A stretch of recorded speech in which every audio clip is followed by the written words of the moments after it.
From the studios of Farm Journal Broadcast, this is AgDay.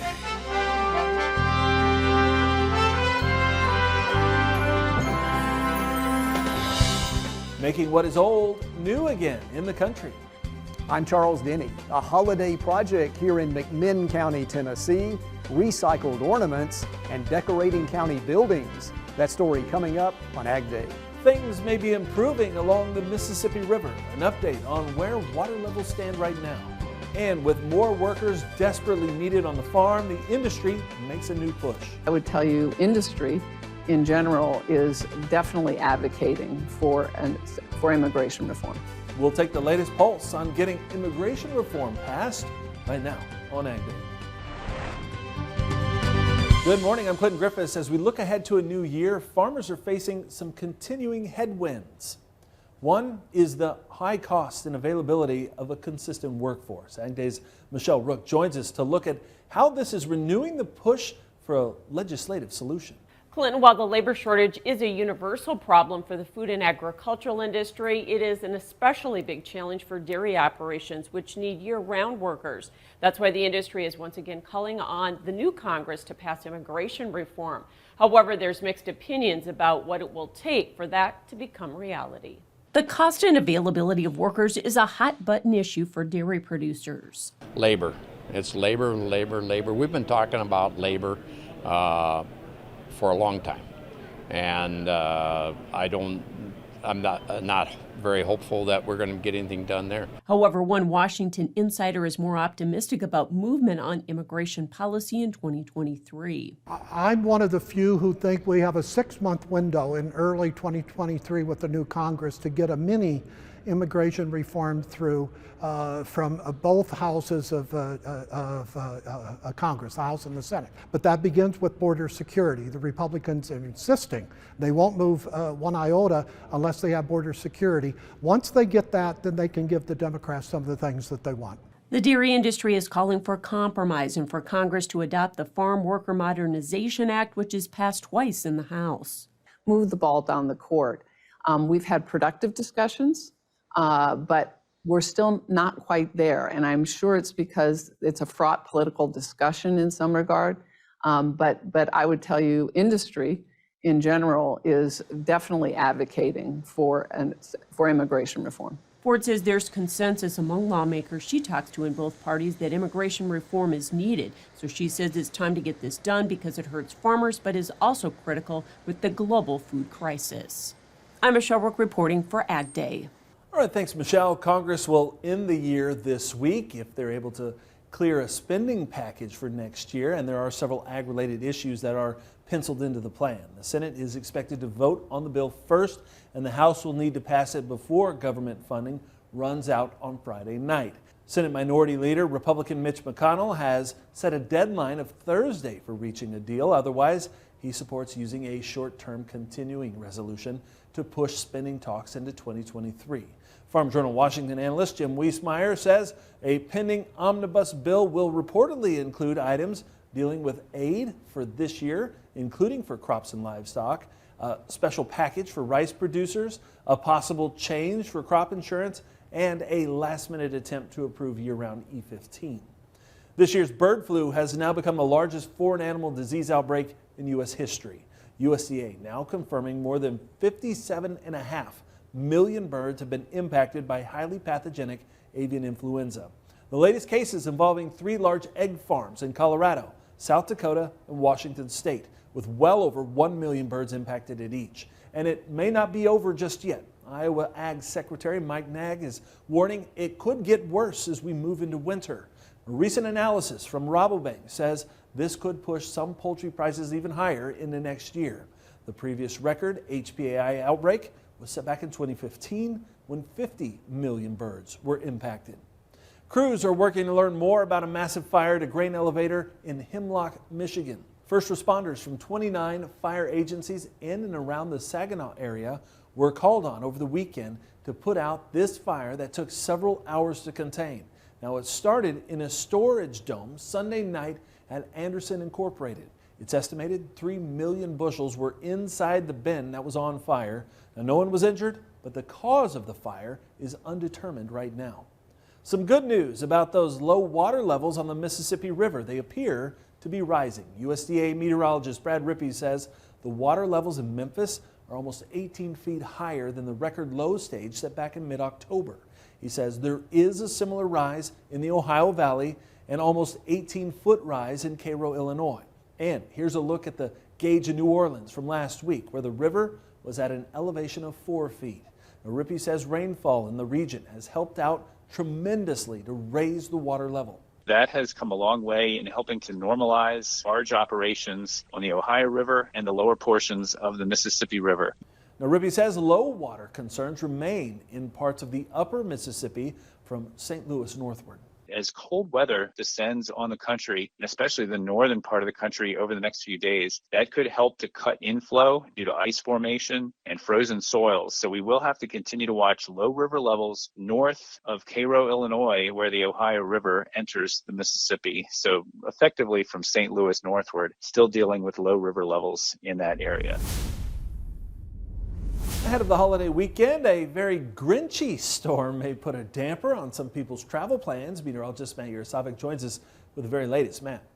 That's right, Clinton. We've got a big storm system to track this week, and it is going to potentially snarl holiday travel for a lot of folks out there across the northern plains, the upper Midwest, and the Great Lakes, even into the Northeast. So wide-ranging winter storm to track this week. But temperature is going to be a big player, and some areas are pretty mild as we head through the first half of the week. We've got 30s and 40s across the east, 60s down in the southwest, but it's the cold air that's gathering up in the northern plains.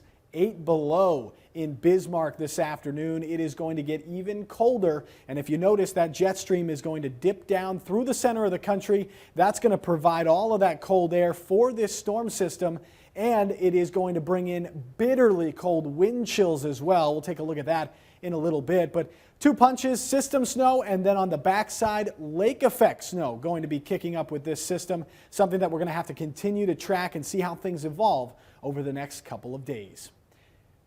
And last week was a difficult one for many livestock producers dealing with things during the massive winter storm. Yields in the Fields on Ag Day is brought to you by Micro Essentials from Mosaic, the science of more. Discover our proven products. Text yields to 31313. DJ of Canastota, South Dakota, sharing this picture as he works to keep his animals fed in pretty tough conditions. I'll have more on your forecast coming up. Grain markets start the week in a sour mood. We'll tell you why coming up next in analysis. And later, creating the perfect holiday look and memory by upcycling in Tennessee. Explained in the country. And we have another winner in our Case IH giveaway. Congratulations to Bill McDonald of Yankton, South Dakota. You've won a terrific prize pack from Case IH. We'll bring you another winner tomorrow morning. And the grand prize winner of the Farm All Seed Pedal Tractor will be announced on U.S. Farm Report this weekend.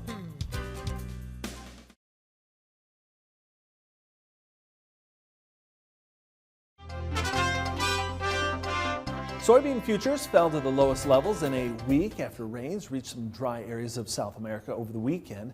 Michelle Rook is back with a look at the markets now. Joining us with analysis is Alan Brugler, and we did have a down day on Monday, and of course some of that's removing South American weather premium, but how much of it was also tied to end of the year type liquidation by the fund community?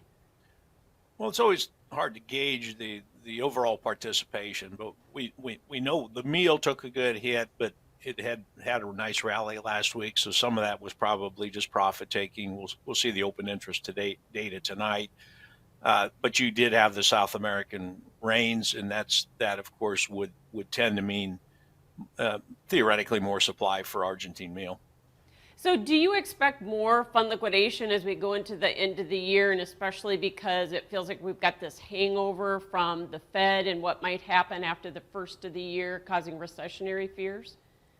I think we're definitely seeing some removal of inflation premiums. If you look at the 10-year T-notes, they're actually giving you lower yields, even though the Fed's raising rates on the short run. That means we're removing inflationary expectations, and you're seeing some liquidation, certainly in the grains here. Just seeing the open interest leak lower, and to me, that says some of the index funds are removing some of their inflation bets. So technically, what are you kind of watching here in terms of support areas that kind of need to hold, or we're going to see a capitulation of this thing? Well, capitulation might be a little strong here. I think we may wait for the January USDA reports to decide whether we need to do that. But having said that, we dropped the January beans down to the 18-day average today. That was one area that kind of needed to hold. We could easily lose another 15 cents if that doesn't hold. But again, I think it's going to be tied to what the products are doing. Yeah, but corn and wheat technically look tougher than the soybean market, don't they? Wheat has had a real problem here. We've been saying it's in a great place for it to stop from a technical standpoint. It's near support, it's oversold, et cetera, but it doesn't want to stop going down. There's an old saying in the wheat business, the wheat takes no prisoners, and that's kind of what we're seeing here. It's just leaking lower, trying to find export business. Well, let's hope we find support soon. Thanks so much for joining us, Alan Brugler with Brugler Marketing. More AgDay coming up. To talk to Alan about his ag market professional services, call Brugler Marketing and Management at 402-697-3623 or visit his website, www.bruglermarketing.com.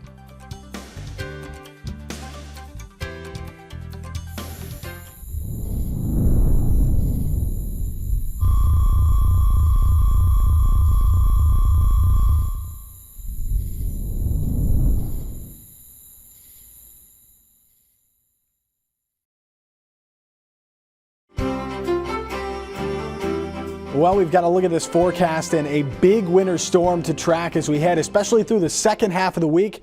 Could be a travel nightmare for some, whether you're air travel or traveling on the ground, heading through really the middle part of the country and into the Northeast and mid-Atlantic states as we head through this weekend. Starts out on the milder side, especially down in the south, all the cold air bottled up there in Canada. But take a look at this. Here comes the jet stream farther down to the south into Thursday. This is when that storm system really starts to ramp up across the middle part of the country. Cold air coming in behind it, and we're going to be talking about wind chills of 30 to 40 below zero in parts of the upper Midwest and the northern plains there. Some areas in North Dakota could even see wind chills of 50 or 60 below zero. Now, that cold air continues to move off to the east, wraps up in this storm system, so everyone gets a blast of cold air, whether you're in Maine or into Florida. Yeah, into Florida. It's going to be chilly down there as we head through the second half of the week, and then that colder air kind of sticking around at least through Sunday before things will turn a little bit more mild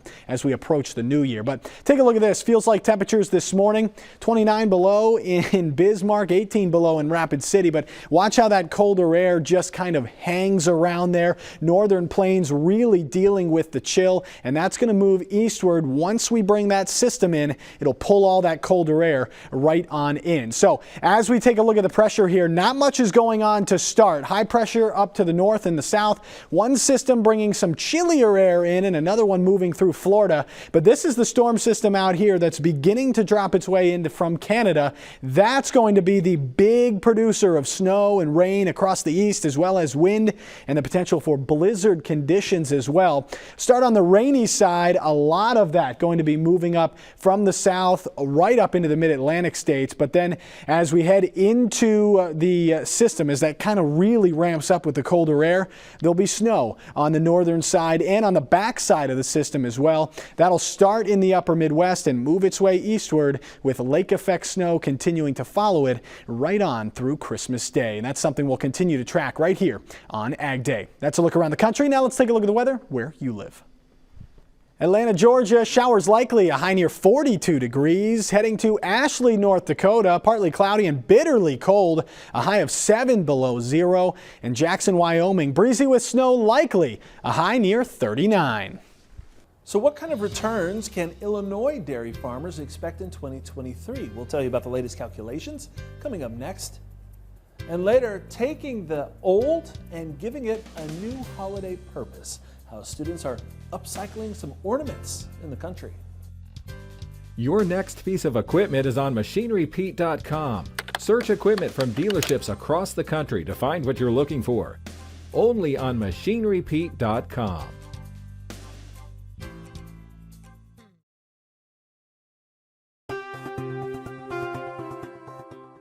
USDA's December dairy outlook showed some changes when it comes to imports and exports. For this year's fat solid imports, they were raised about 300 million pounds based on higher imports of butter as well as some cheese. And officials raised the export forecast by the same amount based on butter and butter-containing products. Now, in the skim solid category, import forecast raised 100 million pounds based on cheese imports. For 2023, we did reduce our skim solids basis export forecast by about 100 million pounds, mainly on reduced sales of lactose, given pretty stiff international competition there. Jekanowski adds that most milk categories and class prices were adjusted up compared to the previous month. We're getting a snapshot of the profitability of dairy producers in one state right now. The University of Illinois reporting this year is expected to be better than last thanks to higher milk prices exceeding costs. But it says while milk prices are up, feed costs are higher. The economists estimate feed costs per 100 pounds of milk produced to average about $14.50.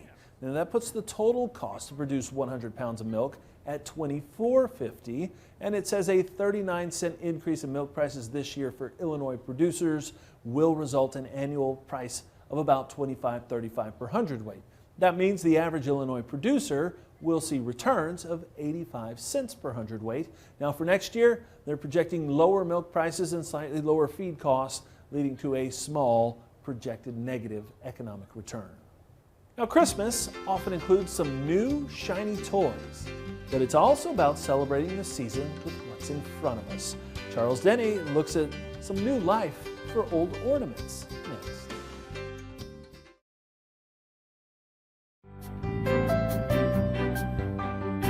Tennessee 4-Hers have been busy performing acts of kindness and are learning lessons about giving.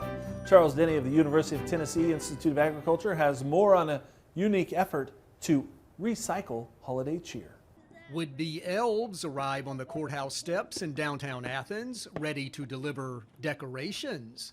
There's re-gifting at Christmas, and maybe you've done a little bit of that yourself, but how about recycled holiday cheer? These 4-Hers in Athens made nearly 1,000 ornaments from recyclable materials like aluminum cans and whatnot. And now these creations have a seasonal home. Yeah, I mean, it's good to repurpose things, because if you're just buying new stuff and then just blowing it off, then nothing will be reused. And what are you going to do with the old ones? Just put them in a landfill. Oh, yeah. Or in this case, on a Christmas tree. After spending weeks working on the ornaments, the 4-Hers then decorated McMinn County offices, areas where workers and the public can stop by and admire the holiday visuals. The ornaments were things these kids found, grew, or crafted. What was your decoration?